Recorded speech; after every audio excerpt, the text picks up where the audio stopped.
Hey y'all, it's me again. I'm going to continue reading from my book, The 1900s. Okay, here we go. Roosevelt plays mediator. Foreign policy is by its nature the president's preserve, and it was one in which Roosevelt took a lively interest.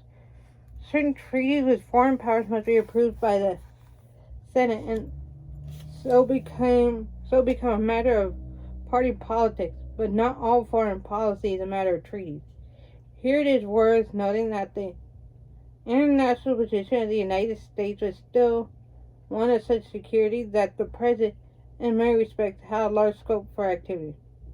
Or, of course, inactivity.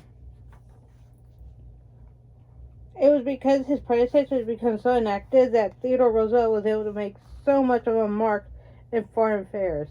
In the Western Hemisphere, shrewdly judging that there would be no effective European reaction, he acted strongly, largely at the expense of Britain and Canada, even while he protested, sincerely no doubt, his devotion to the idea of Anglo-Saxon solidarity. He pushed through the acquisition of the Panama Canal Zone by the United States and set in hand the building of the canal, but he also insisted that it should be American controlled and that Britain should relinquish any share in its control. Elsewhere, his activities were more circumscribed, but just because the United States would yet seem to be remote from international politics, the president's role as a mediator and arbitrator could be enlarged. What could be done to enlarge it, Roosevelt did. At the end of the Russo-Japanese War, he invited the two countries to conduct the negotiations in the United States. He was lavish with advice to both, and he took much credit for the Treaty of Portsmouth, New Hampshire, which finally ended the war. When an international crisis developed over Morocco in 1905, he sent a delegation to the conference that settled the quarrel, as he was entitled to do, but need not have done. And his influence with the German Kaiser contributed to a peaceful outcome. In all this, active though he was, Roosevelt was taking no risk for his country. The United States was put neither to danger nor to expense. What was at risk was Roosevelt's reputation and that of his office, and these he succeeded in protecting and enhancing. A final analysis. The charge Walter brought against Roosevelt is that his successors were not real. They were merely in the field of public relations. They left nothing behind. Still further, Roosevelt was interested in public relations more than accomplishment. For all his vigorous speeches, he seldom committed himself to a battle not easily won. There is something in the charges, but it may be that what the American people most wanted then was not change, but a voice in the world. And a voice Roosevelt gave them. In his day, the convention established by George Washington that a president may not hold office for more than 2 terms was still only a convention. It remained a convention until Franklin Roosevelt broke it. But it was so powerful a convention that Roosevelt did not even consider breaking it, although his first term had been incomplete and not won by election. Inevitably, therefore, he suffered the decline of power that afflicts presidents when their tenure is known to be nearly over. But his departure from office in 1909 was welcomed by conservatives with a sense of relief. That single fact perhaps defines his stature as a reformer. Please comment, rate, and subscribe down below.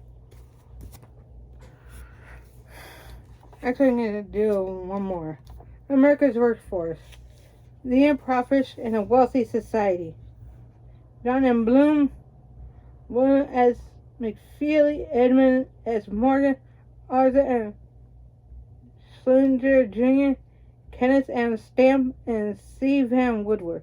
In the early years of the 1900s, America experienced a great deal of growth in the economy, in the population, in industry, and in confidence. And as the historians who authored the following section explained, so did the gap between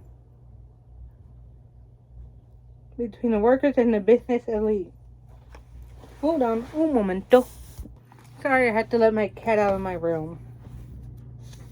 Organized labor grew, the authors write, but the unions did little to help African Americans, women, or the scores of immigrants flowing into the country daily.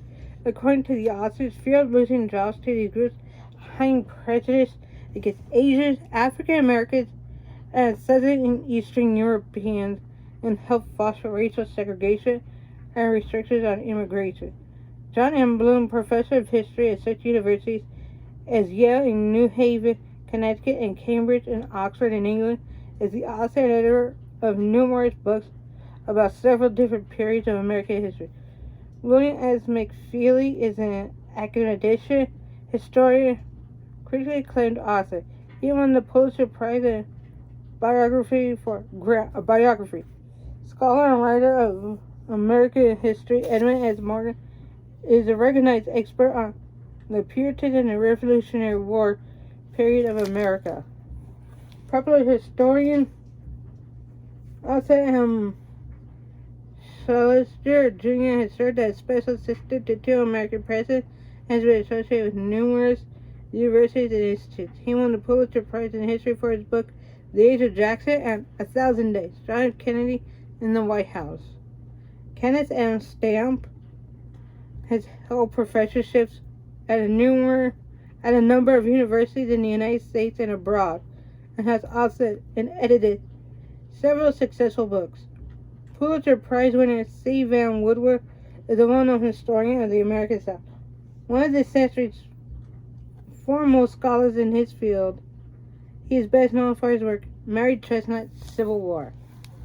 Please comment, rate, and subscribe down below. Okay?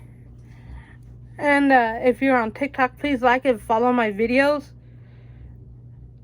I need at least 100,000 views and 10,000 followers, okay? Or maybe it's vice versa. I don't remember. I need to check. My memory's not all that great.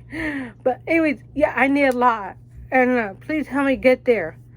And please pay for my stuff on either eBay or Mercari. Okay? Bye.